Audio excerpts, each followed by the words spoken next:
je suis très honorée que vous ayez accepté de devenir ambassadeur de la déclaration et j'espère que vous aurez beaucoup de succès au Congo avec la signature de la Déclaration universelle des droits de l'humanité, que vous serez un ambassadeur plein d'idées et d'initiatives pour la faire progresser.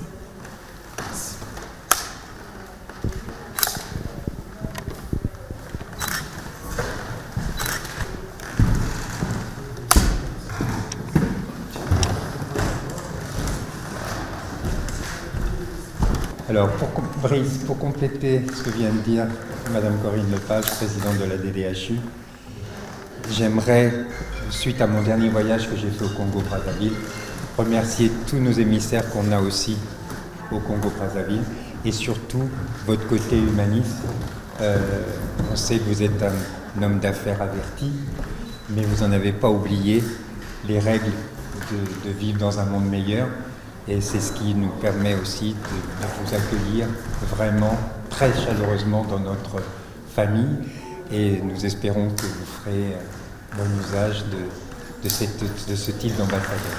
Maintenant, j'aimerais que vous parliez quelques mots. Je vais préparer un petit mot de quelques minutes, quelques secondes, je vais dire. Merci, Madame la Présidente de la Déclaration universelle des droits de l'homme, Monsieur le Secrétaire général, et Madame et Monsieur, les anciens ambassadeurs, et distingués invités, Madame et Monsieur, c'est avec une profonde émotion, une grande humilité et un sens élevé de responsabilité que je prends la parole en cet instant solennel. Recevoir la distinction d'ambassadeur de la Déclaration universelle des droits de l'humanité n'est pas pour moi une simple reconnaissance honorifique, mais c'est un appel à servir, à témoigner, à agir en faveur de la dignité humaine et du bien-être universel. Je tiens à exprimer ma sincère gratitude à Madame la Présidente, au Secrétaire général, ainsi qu'à l'ensemble des membres de cette noble institution pour la confiance qu'ils m'accordent aujourd'hui. Cette distinction m'honore profondément et m'engage davantage encore. Permettez-moi en cet instant de situer également mon engagement dans mon identité spirituelle. Je suis le premier pasteur qui m'agisse au Congo à recevoir une telle distinction et je suis le fruit, l'œuvre vivante du combat mené par Papa Simon Kimbangu, ce combat spirituel et humaniste fondé sur la dignité de l'homme, la justice, la paix et l'élévation morale de l'humanité. Ce combat continue dans la foi qui m'agisse à être porté par Papa Simon Kimbangu Kiangani, que nous, de notre doctrine, nous le reconnaissons comme Dieu le Saint-Esprit et que nous reconnaissons comme la continuité spirituelle de cette mission. Il s'agit d'un combat permanent pour le bien-être de l'homme, pour la restauration de sa dignité et pour l'harmonie entre les peuples. Le message fondamental de ce combat est simple mais puissant. L'homme doit être respecté, protégé et élevé. L'humanité ne peut progresser que si elle place l'être humain au centre de ses priorités. Les droits de l'humanité dépassent les frontières, les cultures et les générations. Ils nous rappellent que nous partageons une destinée commune et que nous sommes collectivement responsables de la préservation de la vie, de la paix et de la justice. Dans un monde marqué par les crises climatiques, économiques, sociales et morales, la Déclaration universelle des droits de l'humanité constitue une boussole éthique. Elle nous invite à dépasser les intérêts particuliers pour adopter une vision globale, intergénérationnelle et responsable. Être ambassadeur aujourd'hui de cette déclaration, c'est porter cette vision et c'est continuer à travailler. Et notamment en ce qui concerne la signature au Congo-Brazzaville que nous attendons et nous allons nous atteler pour que cette signature puisse voir le jour dans les très prochains jours. Nous devons aussi promouvoir une culture de paix et de responsabilité. C'est rappeler que la dignité humaine ne se négocie pas. C'est défendre l'idée que le progrès n'a de valeur que s'il bénéficie à tous. Et en tant qu'acteur engagé dans les domaines de la gouvernance, de la responsabilité, de la transparence, je suis convaincu que la protection des droits de l'humanité passe aussi par des institutions justes, des pratiques ethniques et une gestion intègre des affaires publiques et privées. Chaque décision économique a une dimension humaine.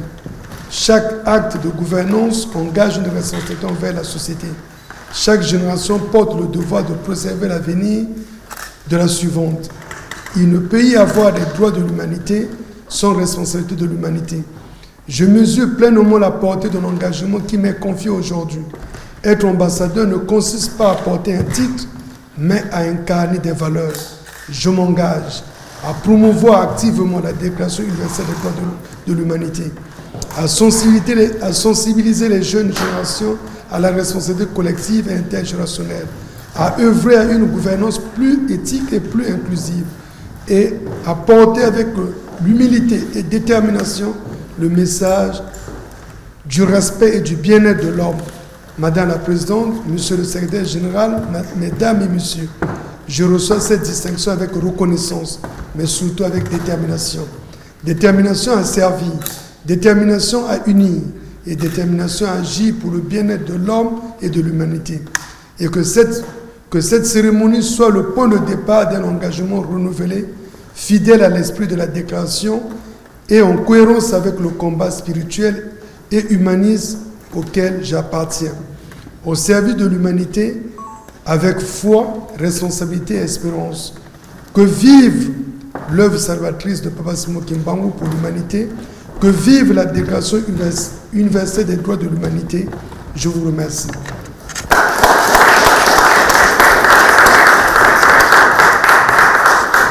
Moi, je vous invite à ce que... En tant qu'être humain, les uns vis-à-vis des autres, vis-à-vis de ceux qui viennent derrière nous et vis-à-vis du monde qui nous entoure. Madame la ministre, c'est aussi un raccourci, si on peut dire, entre votre amitié pour la République du Congo. Bien sûr, et j'espère que dans les mois qui viennent,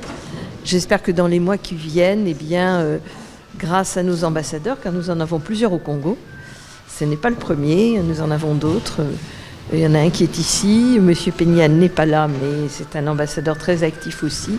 Et j'espère que tout ceci permettra de donner au Congo un rôle particulier dans le développement de cette déclaration, parce que le Congo, c'est le bassin du Congo, c'est pour l'environnement quelque chose de très important au niveau planétaire. C'est votre domaine, bien sûr. Voilà, exactement. Merci beaucoup. Je vous en prie. Merci. Alors, c'est pas un Congolais de plus. C'est surtout un membre du continent africain de plus. Vous savez, le Congo fait partie d'un bassin du Congo. Et aujourd'hui, on a besoin... le bassin, c'est le deuxième poumon de la planète. Et donc, on a besoin d'ambassadeurs pour faire comprendre aux gens, dans les pays concernés, l'impact du droit de l'humanité, notamment sur le développement durable. Il faut penser aux générations futures et c'est le but d'avoir un ambassadeur comme Brice, qui est un homme d'affaires avéré, mais qui a aussi son côté extrêmement philosophique et liturgique, de pouvoir participer à un développement durable, à un développement d'une déclaration qui se veut porteuse d'une vraie promesse pour les générations futures, parce qu'en fait, c'est aujourd'hui, qu'est-ce qui nous importe aujourd'hui ? C'est les générations futures. Vous avez très bien vu que les climats en ce moment se dérèglent, que les guerres se poursuivent, que tout ce qu'on pensait ne pas devenir arrive. Et tout est lié, c'est une question d'humanisme aujourd'hui. On est obligé d'être humaniste, sinon on va laisser quel monde à nos générations futures. Et c'est un ambassadeur de plus, mais on va en choisir d'autres aussi parce qu'il faut continuer le combat. Merci beaucoup. Mais je t'en prie. Déjà, je tiens à commencer par le féliciter pour ce titre et pour cette distinction. Moi, j'y accorde beaucoup d'importance parce que je suis par ailleurs très engagé via des associations et des institutions qui défendent ces valeurs d'universalité, d'internationalisme, d'humanisme, et voir des Congolais qui s'investissent au sein de ces valeurs. Comme M. Etou Ebami, c'est un honneur et puis c'est un plaisir de venir l'assister et puis soutenir cette démarche, vraiment.